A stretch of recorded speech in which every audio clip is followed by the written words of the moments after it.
O destruidor, nós estamos no 12º vídeo agora, né? Quem que destruiu isso, quem que fez aquilo, quem que matou os primogênitos, vou provar na Bíblia para vocês que Deus que matou os primogênitos, derrubou uma cidade e outra, destruiu Sodoma e Gomorra e por assim acharmos que Deus também faz justiça. Na verdade, ele é o que mais faz a justiça.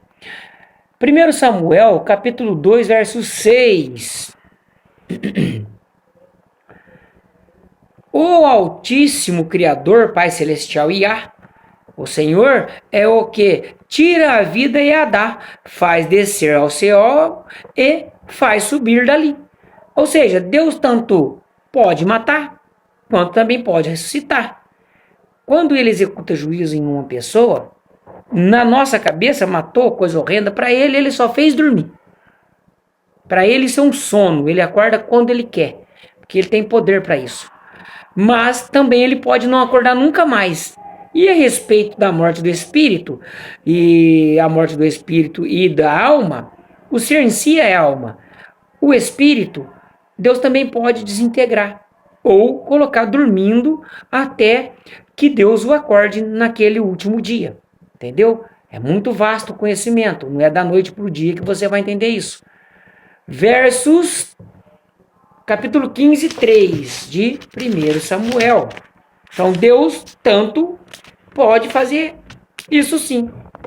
Capítulo 15, versos 3 de 1 Samuel. Vai, pois, agora e fere a Ameleque, e o destrói totalmente com tudo o que tiver. Não o poupes, porém matarás homens e mulheres, meninos e criança de peito, bois e ovelhas, camelos e jumentos. Deus assim disse para fazer desta forma, por quê? Eu acho que eu repeti o assunto, mas tudo bem. Porque Deus, ele pegou ranço, asco de certa nação. Avisa, avisa, avisa, ninguém toma atento, ninguém toma conhecimento de nada e peca, e vai atrás de outro Deus, e vai atrás da prostituição, do adultério, da fornicação, da feitiçaria, da macumba, e de tudo outra coisas mais. Que Deus não gosta, não é? E assim ele não gosta, certo? Vamos lá para 2 Samuel. 2 Samuel 6, 6. Quando chegaram à eira, à beira de Nacon, Uzá estendeu a mão à arca de Deus e pegou nela, porque os bois tropeçaram. Então a raiva, a ira, o ódio de Deus se acendeu contra Uzá, e Deus o feriu ali, e Uzá morreu ali junto à arca de Deus. Puxa, mas por que Deus fez isso com Uzá? Para provar para a humanidade que Deus não precisa de quem o defenda. Assim como a estátua de... Como é que fala? Ai, meu Deus do céu. De Dagon foi destruída e teve que, né? Na luta de Jefité quebrou lá uma estátua de Dagon lá e o povão queria defender. Aí o pai de Jefité falou, não, mas se Dagon é tão bom assim, por que ele não defende a ele mesmo? E aqui Deus não aceitou homem algum defender a arca, porque Deus é capaz de se defender sozinho, não precisa de ninguém. E tão pouco para este homem usar, bater no peito, eu salvei a arca. Entendeu por que Deus age espontaneamente, rapidamente? Você entendeu? Por que aconteceu isso?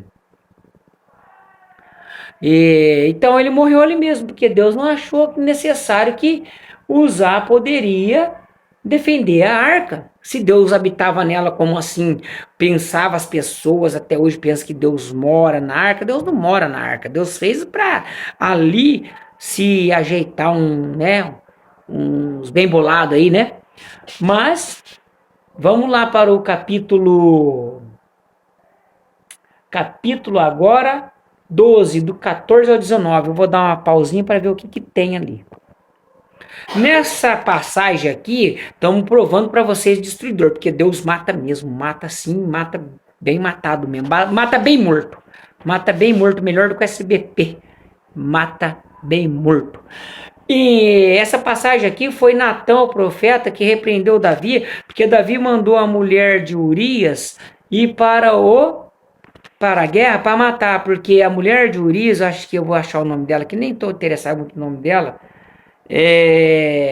foi usada, né, por Davi. E Davi, neste caso, Betseba estava ali se banhando numa época ali, uma fase menstrual, porque para essa fase menstrual, para muitas mulheres, aflora ali o desejo ali, traralé, para quem sabe ler o pingo da letra, ela foi tomar banho de frente o palácio do rei Davi. Vou explicar a história para depois chegar na leitura. E essa mulher também já agiu um pouquinho malignamente. Por que ela foi tomar banho de frente ao Palácio do Rei Davi, em época de lua nova, para se banhar no verão? E ali Davi foi sondar ela e mandou o soldado chamar. Por quê? Porque ela já estava com desejo de Davi. Porque Davi já tinha uma fama de, né, pegador. Pega todas. Pegava mesmo. Davi pegava mesmo. Adianta não. Mentir, não. Pegador, né? Aqui nós chamamos de pica louca. Então Davi mandou pegar ela, posou com ela, depois Davi fala, fiz cagada, eu vou mandá-la de volta lá, quer ver? Peraí. Aí Davi pegou na história e falou assim, Urias, volta pra tua casa, não se alista pro exército não, vai lá, descansa, deita com a tua esposa. Nisto, ela já tinha concebido e engravidado de Davi. Deus colocou no coração de Urias para ele não ir, ele dormiu no caminho e não foi. E a mulher dele engravidou de Davi. E Davi falou, puxa vida, esse rapaz não foi lá deitar com a mulher. Porque se ele fosse deitar lá com a mulher dele mesmo, ia dar na dúvida, não tinha DNA. Ia dar na dúvida, será que o filho é meu mesmo? E ia passar por despercebido e enganado Urias de um filho de um adultério, de uma traição, ok? E aí Davi fez uma tragédia aí, mandou ele sem experiência nenhuma na frente de batalha para os homens da tal região matar. Vou ler aqui, certo? Vamos ler aqui. Do capítulo, né? Capítulo 12, versos 14, vamos saber um pouquinho o que aconteceu aqui com Davi. Todavia, portanto, com este feito, deste lugar a que os inimigos do Altíssimo blasfemem, o filho que te nasceu certamente morrerá. Quem? O filho de Davi com Betseba, o filho da prostituição, do adultério, né?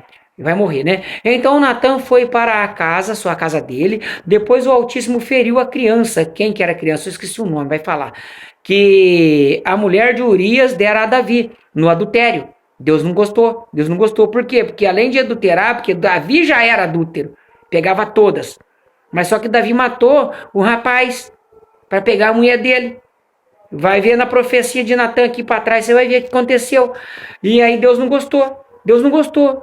Tinha várias mulheres, você poderia pegar todas as mulheres que você queria, você foi matar o rapaz para pegar a mulher dele, ô tranqueira. Então, Deus puniu a criancinha, certo? Vamos lá.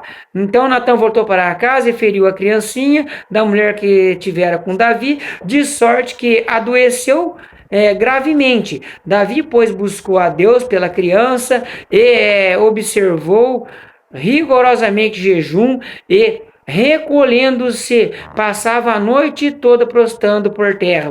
Davi orava, mas Deus não escutou não. Davi queria que a criança não morresse. Davi admitiu que ele estava errado. Era essa qualidade que Davi tinha, que muitos ainda não têm até hoje. Quando erra, admitiu o seu erro.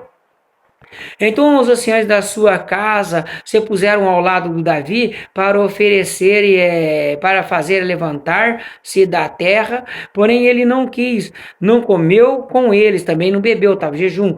Ao 7º dia a criança morreu e temiam os servos de Davi dizer-lhe que a criança tinha morrido, pois diziam, eis que, sendo a criança ainda viva, lhe falávamos, né? Quando ele ia falar que estava vivo, toda hora fala, está viva a criança? Ele achava que Deus ia perdoar esse pecado e não ia pesar a mão sobre a criança.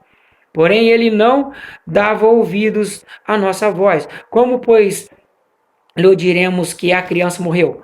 Poderá cometer um desatino, ou seja, vai ficar nervoso e acabar matando nós, entendeu? Porque a criança realmente morreu. Vamos lá, 19. Davi, porém, percebeu que seus servos cochichavam entre si e entendeu que a criança havia morrido. Pelo que perguntou aos seus servos, morreu a criança? E eles responderam, morreu. Tá vendo? Deus pesou a mão sobre o filho de adultério. Não teve nem nome essa criança aqui na história, porque foi filho de adultério de um homicídio culposo, doloso. Nós, humanamente falando, quem deveria pagar é Davi, mas Davi sempre falava, pesa a mão sobre mim, Deus. Eu mereço morrer, não a criança. Ele deve ter falado isso, porque Davi não era covarde. Por mais que Davi errava, Davi não era covarde. Era homem, sujeito macho, de assumir. Se formos ver na passagem da Bíblia, Davi sempre falou, Deus, pesa sua mão sobre mim. Não pesa a mão sobre o povo. Davi era homem de Deus, ele não tinha medo de assumir erros. É isso daí. Mas Deus sim destrói tudo aquilo que ele achar necessário e ele entender que deve ser destruído. Amém?